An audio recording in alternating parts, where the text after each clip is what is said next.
Anandilal Poddar trust की एक trustee हूँ और मैं कैंगरू माइंड्स नाम के मानसिक स्वास्थ्य से जुड़े एक संस्था चलाती हूँ।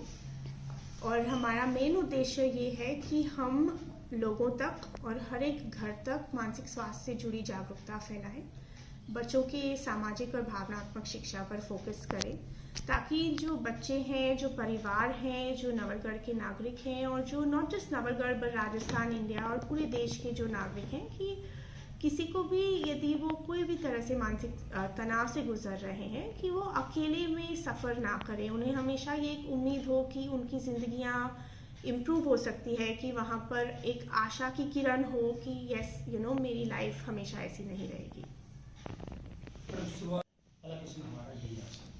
आई थिंक जब हम मानसिक स्वास्थ्य की बात करते हैं तो जिस तरह हमारा शारीरिक स्वास्थ्य होता है, हमारे ओवरऑल स्वास्थ्य का बहुत अहम हिस्सा है मानसिक स्वास्थ्य। मानसिक स्वास्थ्य वो है जो हमारी भावनाओं से और हमारे विचारों से जुड़ा जो पहल है उसके बारे में बात करते हैं। एंड ये हमें हमारी ज़िंदगी के हर पहलू में अफेक्ट करता है।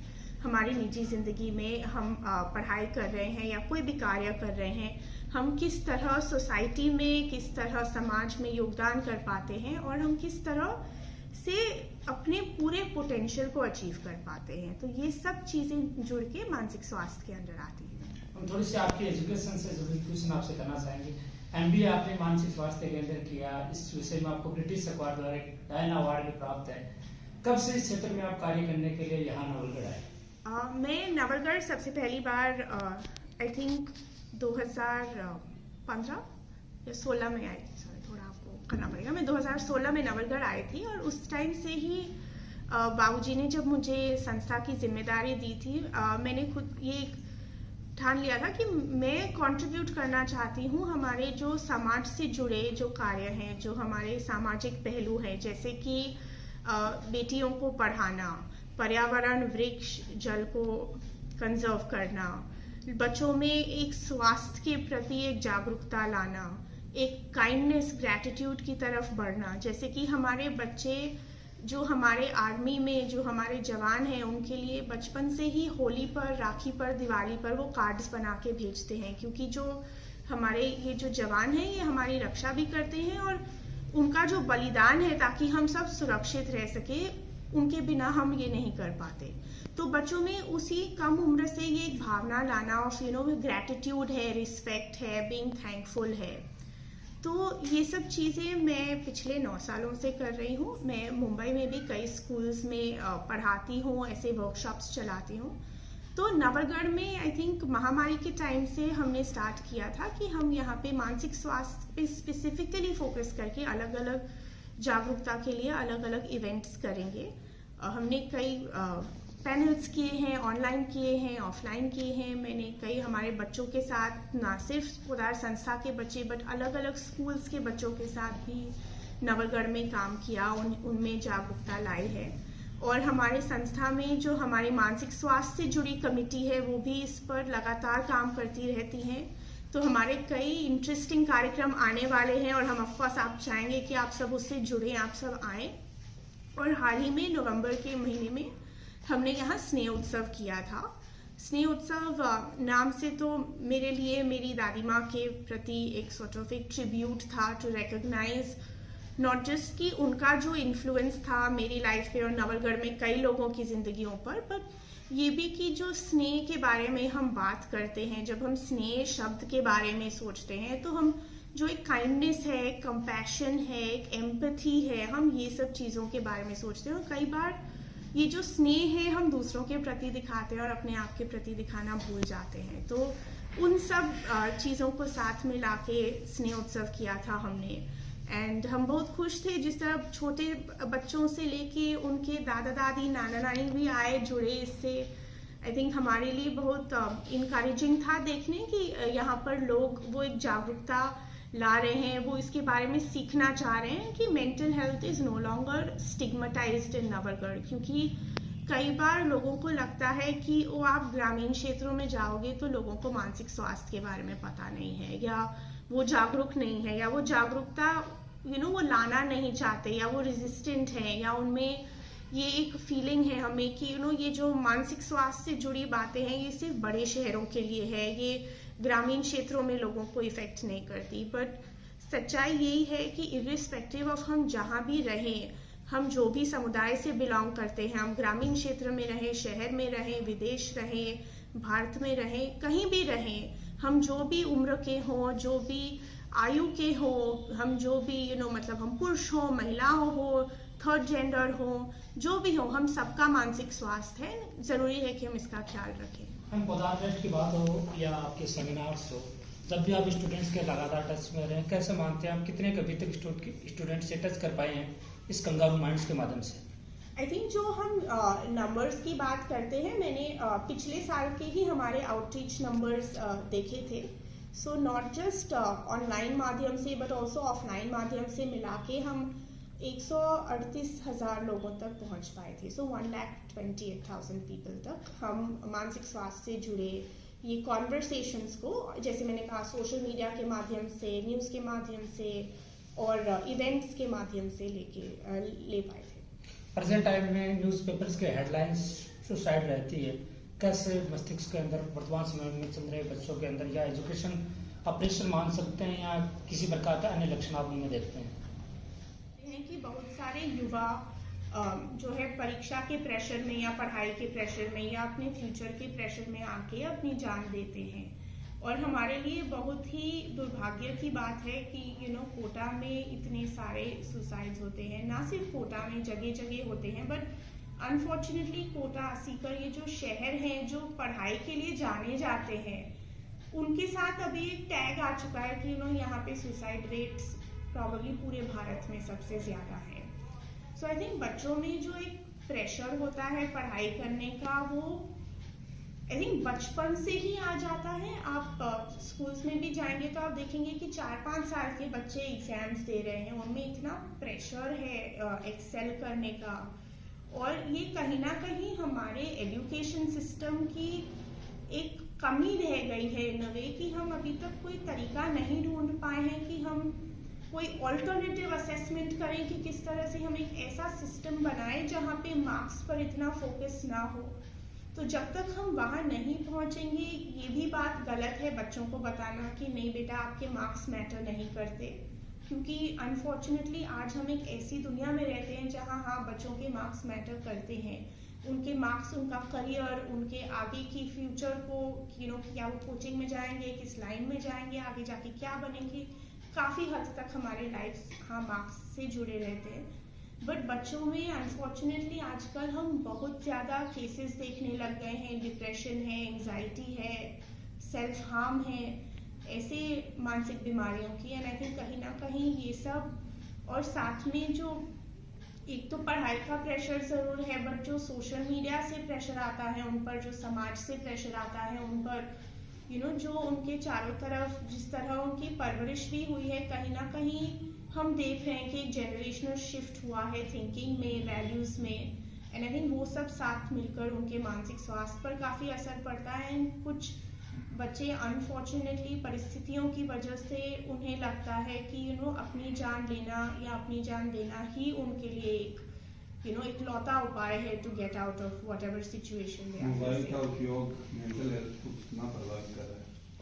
जब हम मोबाइल के उपयोग की बात करते हैं, कई लोग ये कहेंगे कि मोबाइल फ़ोन यूज़ करना छोड़ दीजिए, mobile phone, social media use करना छोड़ दीजिए। बट हर चीज़ का हमें एक बैलेंस स्ट्राइक करना बहुत ज़रूरी है। जो मोबाइल फ़ोन है, हम ये डिनाई नहीं कर सकते कि आज हमारी ज़िंदगी का एक बहुत अहम हिस्सा बन गया है। बट वो एक ऐसी चीज़ है जिसके बहुत लाभ भी हैं बट बहुत नुकसान भी हैं। तो वो हमारे हाथ में है कि हम उसे किस तरह चैनल करें, किस तरह हम इंश्योर करें कि हमारे मोबाइल फ़ोन हमें नहीं कंट्रोल करें, हम कंट्रोल में हैं कि हम किस तरह अपने फ़ोन यूज़ करते हैं, किस तरह सोशल मीडिया से इंगेज करते हैं। सो मोबाइल फ़ोन से जुड़े कुछ जो प्रॉब्लम्स हम आज देख रहे हैं, जैसे लोगों की निजी ज़िंदगियों में काफ़ी प्रॉब्लम स्टार्ट हुई हैं, क्योंकि people are no longer present in the conversations they are having in their relationships, क्योंकि हम सबका ध्यान हमारे मोबाइल पर है। आप कई बार देखेंगे कि लोग अपने दोस्तों के साथ बाहर गए हैं और सब लोग अपने फ़ोन पर हैं, फिर बाद में एक सेल्फी लेके सोशल मीडिया पे डालेंगे कि उन्हें कितना मज़ा आया, बट क्या उन्होंने एक दूसरे से एक्चुअली बात की, क्या कॉन्वर्सेशंस हुए नहीं, आई थिंक सबका ध्यान फ़ोन पे चला जाता है। तो एक तो वो है कि हम अपने रिलेशनशिप्स में, हमारी निजी ज़िंदगी में किस तरह अपने आप को प्रेजेंट करते हैं। सेकंड ये है कि मोबाइल फ़ोन से हमारे अटेंशन स्पैन काफ़ी कम हो गए हैं। कहीं ना कहीं इस पर जो सोशल मीडिया पे रील्स है उसका बहुत असर पड़ा है, क्योंकि अब पहले हम जो लंबे वीडियोस देख पाते थे अभी हम नहीं देख पाते। आई थिंक हमें सिर्फ सब सारा कंटेंट बाइट साइज में चाहिए, उतने ही सेकंड्स में चाहिए, और दैट्स इट। तो कम उम्र से हम देख रहे हैं कि बच्चों की अटेंशन स्पैन पर भी इसका असर पड़ा है।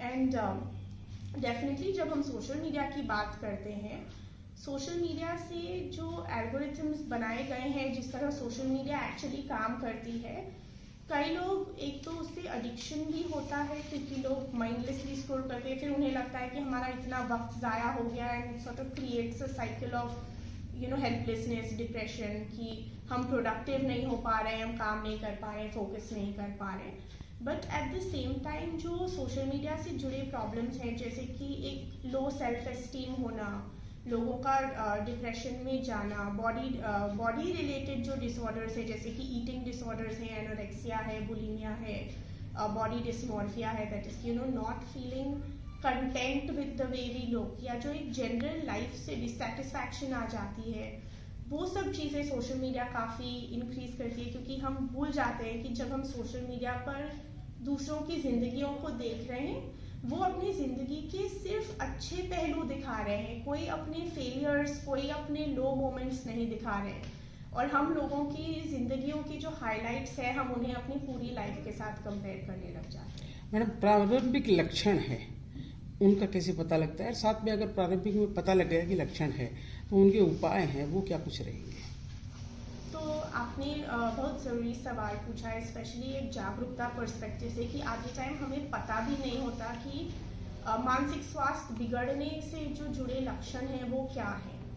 एंड जैसे ही ये हर बीमारी के साथ जैसे होता है कि prevention is better than cure, prevention की बात हम करते हैं, बट मानसिक स्वास्थ्य से जुड़े इवन अर्ली इंटरवेंशन, कोई भी बीमारी हो, फिजिकल हेल्थ हो, मेंटल हेल्थ हो, वो अर्ली इंटरवेंशन जितने जल्दी हम इंटरवीन करें उतना लोगों के हेल्थ के लिए बेटर रहता है। तो जब हम साइंस और सिम्टम्स की बात करते हैं, हम मेनली इन्हें 3 भाग में डिवाइड कर सकते हैं। एक है कि लोगों के जो थॉट्स में चेंजेस आना, तो जैसे कि उन्हें इस तरह के विचार आने लग जाते हैं कि मैं एकदम अकेला हूँ या अकेली हूँ, मेरी लाइफ कभी सुधर नहीं सकती, मेरे साथ कभी कुछ अच्छा नहीं होगा, मैं एकदम अपने आप को महसूस करना कि मैं I am stuck in this situation, nobody cares about me, मैं सब पे बोझ बन गई हूँ या बन गया हूँ, मेरे बिना दुनिया एक अच्छी जगह होती, मेरे परिजनों की जिंदगी बेटर होती यदि मैं नहीं होता या नहीं होती। तो इस टाइप के विचार आना। दूसरा है लोगों के भावनाओं से जुड़े, तो क्या वो बहुत ही उदास हो गए हैं, क्या वो बहुत डरा हुआ महसूस कर रहे हैं, क्या वो बहुत एंग्शियस या बहुत तनाव महसूस कर रहे हैं, क्या वो खुद को बहुत अकेला अकेला महसूस कर रहे हैं। तो इस टाइप के जो फीलिंग्स है ये काफ़ी बढ़ जाती है। और आखिर में जब हम व्यवहार की बात करते हैं, हम बिहेवियर की बात करते हैं, तो बिहेवियरल साइंस जो जनरली होते हैं associated with poor mental health, वो ये होते हैं कि जैसे फॉर एग्जाम्पल लोगों का जो उनके खाने पीने की आदत है, तो बहुत ज़्यादा खाना पीना स्टार्ट करना या बहुत कम खाना, बहुत ज़्यादा सोना या बहुत कम सोना, एनर्जी लेवल्स में काफ़ी शिफ्ट हो जाना, कोई भी नशीले पदार्थों का इस्तेमाल सडनली करने लग जाना, या अपने आप को सोशल एक्टिविटीज से विड्रॉ करना, तो बहुत अकेले अकेले रहने लग जाए, गुमसुम रहने लग जाए, स्पेशली लोग जो बहुत सोशल हुआ करते थे।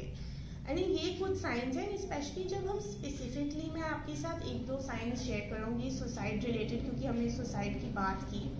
आई थिंक लोग भूल जाते हैं कि ऑलमोस्ट 70% सुसाइड केसेस में अर्ली लक्षण होते हैं ऑफ सुसाइड। तो आप टिपिकली देखेंगे कि कम उम्र में अपनी वसीयत बनाने लगे, या जो वस्तुएं उनकी प्रिय हो वो लोगों को देने लग जाना, या कोई भी तरह के रेकलेस एक्टिविटीज़ में भाग लेना, जैसे कि जुआ खेलना है, बहुत पैसे सट्टा बाजार में लगा देना, या बहुत रेकलेसली गाड़ी चलाना, बहुत एडवेंचरस चीज़ें करना जिसको आपको पता है कि आपकी जान को शायद खतरा भी हो सकता है इससे, वो सारे साइंस भी poor mental health and also जैसे मैंने कहा सुसाइड से जुड़े हो सकते हैं। मैडम, एजुकेशन को किस हद तक इस डिप्रेशन में आप देखते हैं, क्योंकि कंपटीशन का युग है और हर बच्चा चाहता है कि मैं बेस्ट रहूं, तो उसमें डिप्रेशन का कितना कुछ रहेगा? लोगों को आई थिंक यदि आप अपनी लाइफ में किसी को भी नोटिस करते हैं कि वो स्ट्रगल कर रहे हैं या शायद वो मानसिक तनाव से या मानसिक बीमारी से जूझ रहे हैं, आप उन्हें प्लीज़ ये विश्वास दिलाएं कि वो अकेले नहीं है। आप उन्हें एक बार जाके पूछें कि क्या आप ठीक हो ना, क्या मैं आपकी कोई मदद कर सकता हूँ या कर सकती हूँ, इससे क्या कुछ है जिसके बारे में आप बात करना चाहते हैं। क्योंकि कई बार लोगों को जब वो मानसिक बीमारी से या मानसिक तनाव से गुजर रहे होते हैं, वो खुद को बहुत ज़्यादा अकेला महसूस करने लगते हैं। उनको लगता है कि मेरे लिए कोई है नहीं, कोई मुझे समझेगा नहीं, और ये काफ़ी हद तक उस चीज़ से जुड़ा है कि मानसिक स्वास्थ्य से रिलेटेड जागरूकता भी कम है। तो प्लीज़ लेट पीपल नो कि हाँ, आप उनके बारे में केयर करते हैं, आप उन्हें मदद करना चाहते हैं। और जहाँ तक हम हेल्प की बात करें, there is psychiatrist available for mental health. तो जो साइकाइट्रिस्ट होते हैं वो क्वालिफाइड डॉक्टर्स होते हैं, तो वो आपको दवाइयाँ प्रिस्क्राइब कर सकते हैं। दवाइयों का काफ़ी हद तक असर होता है, स्पेशली लोग दवाइयों को जब थेरेपी के साथ भी लेते हैं, बट दवाइयाँ जो होती हैं वो इंसान को जो मानसिक स्वास्थ्य से जुड़े जो उन्हें शारीरिक स्वास्थ्य पर जो असर पड़ता है उसे भी कंट्रोल करने में काफ़ी इफेक्टिव रहती है। और कई लोगों को ये एक मिथ रहता है, तो मैं उसे भी कॉल आउट करना चाहूँगी। लोगों को लगता है कि यदि आप मानसिक स्वास्थ्य से जुड़ी दवाइयाँ लेना स्टार्ट करें आपको पूरी ज़िंदगी लेनी पड़ेगी। ऐसा बिल्कुल नहीं है। एक अच्छे साइकाइट्रिस्ट के पास यदि आप जाएंगे तो वो आपको मॉनिटर करेंगे, ओवर टाइम आपकी दवाइयाँ कम भी करेंगे, and once you are able to function again. तो वो था साइकाइट्रिस्ट। फिर है आपके साइकोलॉजिस्ट, काउंसलर्स जो प्राइमरीली थेरेपी देते हैं, टॉक थेरेपी करते हैं, अलग अलग फॉर्म्स ऑफ थेरेपी एग्जिस्ट करते हैं। तो वो उसमें आपसे आपके प्रॉब्लम्स को समझने की कोशिश करेंगे, आपसे अलग अलग आपका नज़रिया बदलने की कोशिश करेंगे, एंड आपको एम्पावर करेंगे कि आप ही अपने प्रॉब्लम्स का सल्यूशन ढूंढ सकें। सो ये दो काफ़ी बड़े पिलर्स हैं मेंटल हेल्थ सपोर्ट के। और इसके साथ साथ अब तो नए प्रकार के भी तकनीक आ गए हैं, जैसे कि आर्ट थेरेपी है, डांस थेरेपी है, म्यूजिक थेरेपी है। सो ये चीज़ें सब कंबाइन करके काफ़ी इफेक्टिव ऑलराउंड सपोर्ट प्लान्स बनाए जा सकते हैं लोगों के लिए। स्टूडेंट की लाइफ मैडम कंपटीशन युग है, काफ़ी कंपटीशन रहता है, फैमिली का भी रहता है, इंस्टीट्यूटों का भी रहता है, तो यही रहती है, होड़ लगी है कि कितने % नंबर लेके हैं। तो उसको कितना % आप मानते हो कि मानसिक रोग या मानसिक? आई थिंक जब हम स्टूडेंट्स की लाइफ के बारे में बात करते हैं, हम सब उस वक्त से गुजर चुके हैं जहाँ पर मार्क्स का प्रेशर हम पे रहा है, हमें भी परीक्षा का प्रेशर रहा है, एक फ्यूचर का प्रेशर रहा है। बट आजकल के जो छात्र हैं, जो छात्रा हैं, वो अलग अलग उन्हें जो परीक्षा के अलावा वो कई अलग अलग समस्याओं से भी जूझ रहे हैं। जैसे कि एक है कि सोशल मीडिया पर भी उनके मार्क्स सबको पता चले, लोगों के साथ शेयर करना, तो वो सारी चीज़ें भी काफ़ी कंट्रीब्यूट करती हैं। एंड ऑफ कोर्स कंपटीशन है, कम्पिटिटिव एग्जाम्स है, सरकारी नौकरियां हैं, वो हमेशा से लिमिटेड रही है, तो वो जो एक प्रेशर है वो हमेशा रहता है आई थिंक बच्चों पे। एंड जैसे हमने पहले भी बात किया कोचिंग सेंटर्स के बारे में, आई थिंक वो प्रेशर बच्चों पे काफ़ी बढ़ जाता है। तो मैं अभिभावकों से ये शेयर करना चाहूँगी, क्योंकि आपने ये सवाल पूछा कि कहीं ना कहीं हम अपने बच्चों को ये आश्वासन दिलाएं कि उनके जो भी नंबर आए, हम उनसे जो हम उन्हें प्यार करते हैं, हमारे जो फीलिंग्स हैं उनके प्रति, वो चेंज नहीं होते उनके मार्क्स के बेसिस पे। और कहीं ना कहीं अभिभावकों को भी ये सोचना चाहिए कि उनके बच्चों को किस चीज़ में रुचि है, क्योंकि कई बार क्या होता है, मेरा ये मानना है कि हर एक पेरेंट, हर एक गार्डियन, हर एक अभिभावक अपने बच्चे के लिए, अपने वार्ड के लिए बेस्ट ही चाहते हैं। बट कहीं ना कहीं क्या हम अपने अधूरे सपने अपने बच्चों पे डाल रहे हैं? क्या हम उन सपनों का प्रेशर उन पे डाल रहे हैं जब शायद वो उनके रुचि में ही ना हो, वो उनके एरिया ऑफ इंटरेस्ट में ना हो? तो फिर बच्चे को पढ़ाई करने में, उसमें इंटरेस्ट लेने में भी स्ट्रगल होता है और वो चीज़ें भी तनाव ऐड करती हैं उन पर। मैडम, एक बड़ा इन दिनों चल रहा है ऑनलाइन गेमिंग का, तो काफ़ी बच्चे रहते हैं, क्विक मनी है वो अर्न करना चाहते हैं, लेकिन वो अर्निंग तो कर लेते हैं, लेकिन फिर मेरे हिसाब से वो कुछ नहीं कर पाते हैं, तो वो प्रेशर भी आई थिंक। बिल्कुल, ये जो ऑनलाइन गेमिंग और ऑनलाइन गेमिंग से जुड़ी जो ये ऑनलाइन गैम्बलिंग, जो ऑनलाइन जुआ खेलना और ये क्विक लोन्स के बारे में भी हम साथ में बात कर सकते हैं, क्योंकि हम ये ऐप्स के बारे में बात कर रहे हैं। लोग इनसे बहुत आकर्षित हो जाते हैं, स्पेशली जो ऑनलाइन गेम्स हैं उनके कई तो एल्गोरिथम्स ऐसे होते हैं कि इनिशियली इंसान पैसा जीतता है तो वो उसमें और पैसे डालते हैं। तो सिमिलर टू जिस तरह नशे की लत लगती है, इन चीज़ों की भी लत लगती है, क्योंकि आप धीरे धीरे और पैसे डालेंगे, आपको लगेगा कि आप जीतने वाले हैं। बाय द एंड इंसान काफ़ी कर्ज में डूब जाता है, ये ऑनलाइन गेमिंग की वजह से, गैम्बलिंग की वजह से, या जो ये क्विक लोन्स भी होते हैं वो काफ़ी कर्ज में डूब जाते हैं बिना ज़्यादा जाने कि इससे एसोसिएटेड जो टर्म्स एंड कंडीशंस हैं, जो यूसेज है, जो जैसे जो इंटरेस्ट रेट वगैरह है ये क्विक लोन्स के, कि वो क्या है। तो जब इंसान कर्ज में होता है, जो उनकी आर्थिक स्थिति होती है, इससे डेफिनेटली लोगों पर काफ़ी प्रेशर बढ़ता है। हमने आई थिंक महामारी में भी देखा था कि जब सरकार ने PUBG बैन किया था और जब TikTok भी बैन हुआ था, कितने लोगों ने अपनी जान ले ली थी। अभी भी कई बार कहानियाँ आती हैं कि बच्चे को अभिभावक ने फ़ोन नहीं दिया तो उन्होंने अपने अभिभावक को ख़त्म कर दिया। तो यही वो एक है कि जो फ़ोन का, जो गेमिंग का जो एक ग्रिप है हमारे ऊपर, हमें उस पर बहुत ध्यान देना चाहिए। और जैसे हम शुरुआत में मोबाइल फ़ोन के बारे में बात कर रहे थे, सोशल मीडिया के बारे में बात कर रहे थे, आई थिंक बहुत ज़रूरी है कि हम उस पर कंट्रोल में रहे कि हम इसे किस तरह यूज़ कर रहे हैं, कि वो हमें यूज़ कर रहे हैं। तो सोचें इसके बारे में। कोई भी यदि आप लोन ऐप्स हो या जुआ खेलने से रिलेटेड ऐप्स हों, प्लीज़ सोच समझ कर उसके बारे में पूरी तरह पढ़िए, पूरी जानकारी लीजिए बिफोर आप उसमें अपने आप को कमिट करते हैं। मैडम, फास्ट लाइफ हुई है, लेकिन उसके साथ फास्ट फूड की लाइफ भी बढ़ी है, तो उसे किस एंगल से देखते हैं आप लोग? फास्ट लाइफ, फास्ट फूड, ये तो बड़े शहरों में भी काफ़ी रहा है, क्योंकि लोगों के पास वक्त नहीं होता। बट धीरे धीरे हम देख रहे हैं कि ग्रामीण क्षेत्रों में भी एक फास्ट फूड खाने का ट्रेंड आ गया है, स्पेशली छोटे बच्चों में। और ये कहीं ना कहीं मीडिया के थ्रू, जो वो एडवर्टाइजिंग देखते हैं उसके थ्रू, जो शॉपिंग मार्ट्स वगैरह खोलते हैं उसके थ्रू वो ये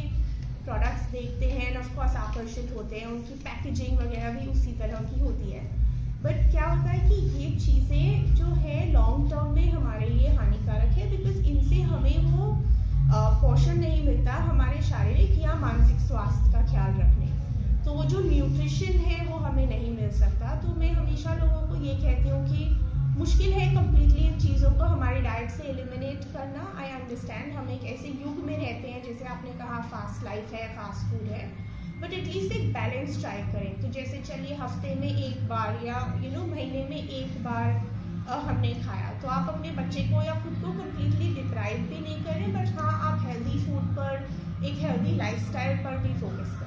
हम कंगारू माइंड्स प्लेटफॉर्म के थ्रू इन फ्यूचर क्या मोटिवेशनल सेमिनार आपके प्रत्येक वर्ग के अंदर आप लेकर आने वाले हैं, चाहे स्टूडेंट वर्ग को या सामाजिक वर्ग को?